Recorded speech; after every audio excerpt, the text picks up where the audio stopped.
अस्सलाम वालेकुम प्यारे बच्चों। आज हम दरमियान में नून गुन्ना वाले अल्फाज पढ़ना सीखेंगे।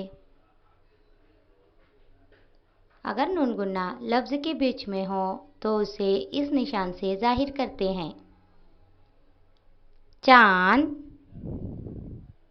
मांग, टांग, दांत,